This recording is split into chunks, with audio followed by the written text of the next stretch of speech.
The method that we have published is one in which we use light to restore communication between two nerve cells. And this is important because in many diseases like Alzheimer's or Parkinson, there's a problem in communication between two nerve cells.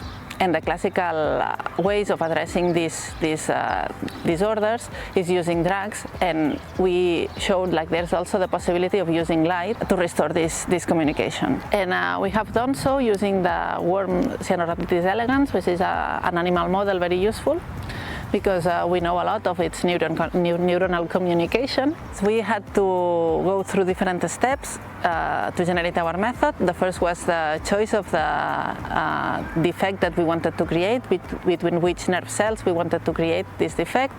Then the second was the choice of the enzyme that we would use to generate the light. And this was also challenging because we needed it to emit light inside of the worm, but we also need to see this light. And we couldn't use the conventional microscopes. We had to design one at ICFO. Then we also needed to have specific ion channels in the postsynaptic cells that were very sensitive, so that very little amount of light would open them. And then finally putting everything together in the worm and make the experiments to see how the system would work in vivo.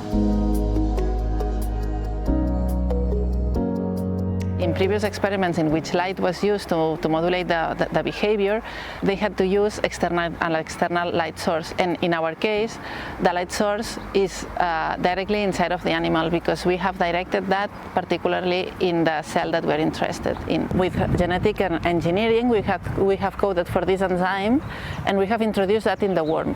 And this enzyme requires calcium and also the binding of a cofactor to emit light. And this calcium increase happens when the presynaptic cell activates. So it's very specific that this light is only on when the presynaptic neuron is on too. When this happens is when from the presynaptic cell we emit this blue light, and in the postsynaptic cell the ion channel senses this blue light and then activate the postsynaptic cell and transmit the information to downstream, to the downstream pathway.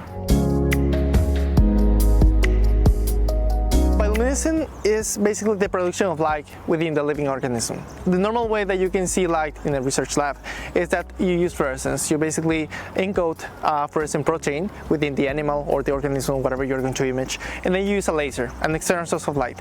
This one will excite the fluorescent protein, and the protein will release some photons. In bioluminescent imaging, what you do is that instead of having this external source of light, you're going to place some a chemical. We call it a cofactor. So these molecules are going to go directly into the luminescent protein, and this will activate the enzyme or the protein to release some photons. In our case, the cells do not need to be connected; they need to be close, because what we do is to shine light from the presynaptic cell. That's the first cell that receives the activation. We have broken this communication, and then in this cell that doesn't transmit the signal, we have coded for light-emitting enzymes. And these enzymes emit light when this neuron is active. And once this light is emitted in the postsynaptic cell, that's the one that is not receiving the signal because we have broken this transmission. In this postsynaptic cell, we express ion channels, and these ion channels are light sensitive, and they can sense the light that's emitted in the presynaptic cell, and so also activate the postsynaptic cell and proceed to the transmission of the signal.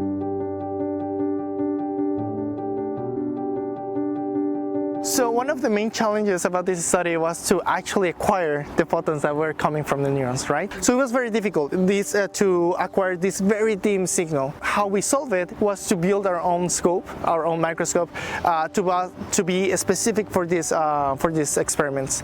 In that sense, the sensor was very, very sensitive to just to a few photons, and you were able to acquire these very dim signals. We took the default model of a microscope, and then we start to remove the optical elements that you don't need for bioluminescent imaging. We just ended up with the sensor and the lens that it was going to focus on our sample. And after this, we just enclosed all these optical components in a box.